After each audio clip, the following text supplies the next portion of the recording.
And we're back again for part three. Thank you for those who found this interesting enough to stay along with. It's interesting how half hour, 40 minutes to do a response to a 10-minute video. But again, I like to. To me, this is a conversation. Okay, you defend your family and you have to kill someone. Between Backing up just a second, I apologize for those of you who are watching this.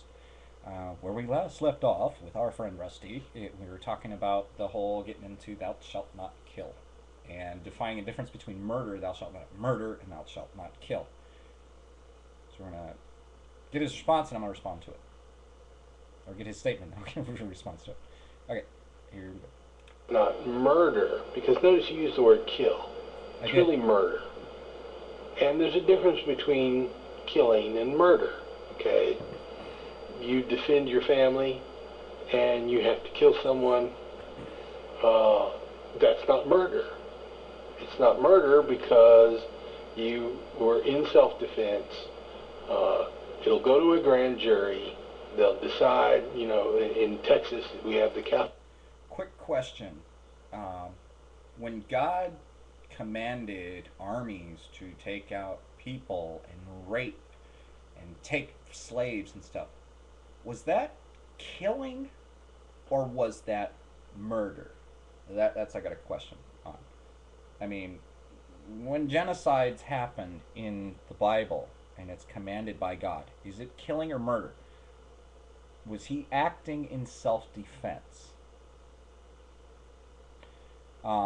Again, it still says, for this should happen, you should be killed. For this should happen, you should be killed. Blasphemers should be killed. Okay, blasphemers should be murdered. But it says, thou shalt not murder them. So, are blasphemers killed or are they murdered?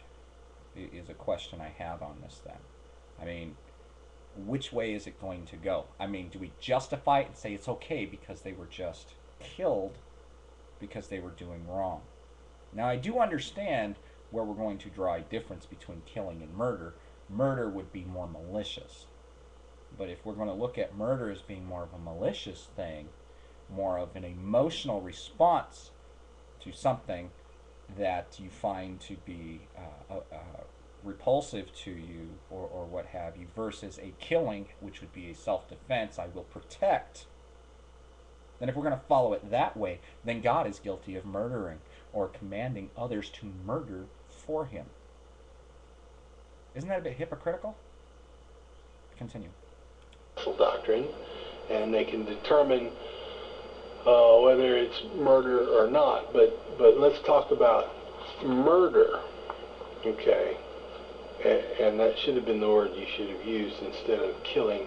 And slavery, again, from a Mosaic sense, we have to put that in the context of, even in first century Christianity.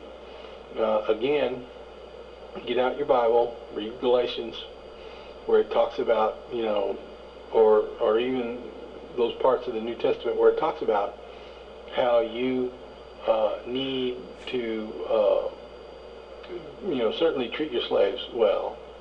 It certainly talks about how slaves get an inheritance if the slave owner dies. They get a piece of the property. So, even And it talks about how slaves should be treated if you are going to beat them. in a Roman kind of slavery, you can buy yourself out of it. Well, But also, you could, if you beat your slave and they died right away, you could be punished for that. But that would that be killing them or would that be murdering them? You be the judge. Let's see what else. Quick question on since we're on slavery. Is owning a slave a morally? Is it moral? Is it a good thing? I don't want this to seem like if you say owning a slave is good, then that would be you take all your morals from, or a good chunk of them, from your social environment. That is what I believe. If you deem it bad, then you are not following the way God was allowing for it and condoned it. You see, here's the thing. Go ahead and respond to this. You can state your stance on owning your own slave, and tell us why it would be a good thing. Tell us why it would be a bad thing. See, here's the thing. Once again, if God is unchanging, and forget the whole, being saved by grace, fine. But let's talk about the slavery part. See, to me, it doesn't matter if the slave owner dies and the slave gets an inheritance.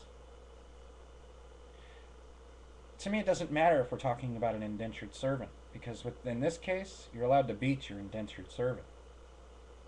Not only that, if they take a wife, you own their wife. If they have any kids, you own their kids. Buy your way out? Why would an indentured servant need to buy their way out? That is implying ownership of another human being. It talks about how to mark your slave as yours, and so on.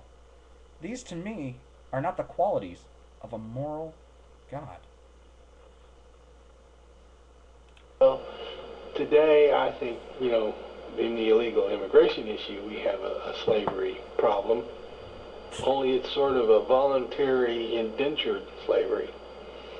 And I understand you're against the Arizona law, and I would also suggest that you read the law, because once you read the law, and if you still say it's profiling, if you still say it's racial profiling, then any and every law is racial profiling. Any police activity to try to profile someone for their potentially criminal acts is just racial profiling.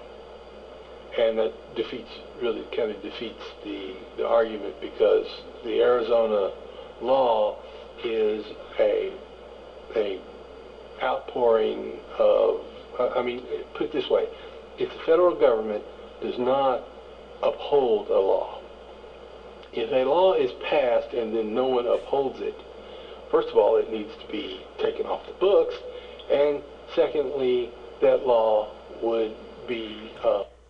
Well, I'm sorry, Rusty. I'm going to post you on my thing, but I'm going to cut it off right here. It does get into more of the profiling thing.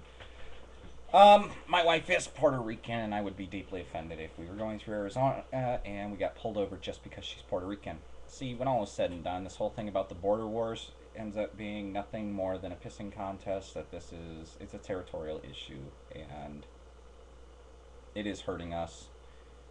I understand why we would have illegal immigrants.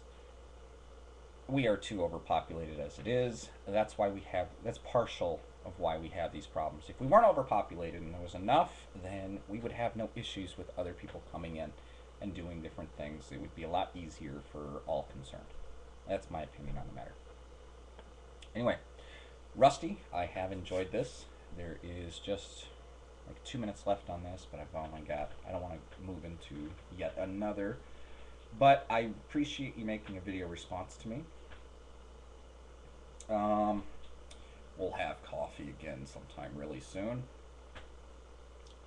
I think I addressed what I wanted to address in your video.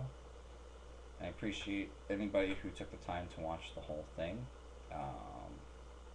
We'll have coffee again real soon, Rusty. You take care there, guy. All right? Somehow Magic. I'll talk to you later. Bye now.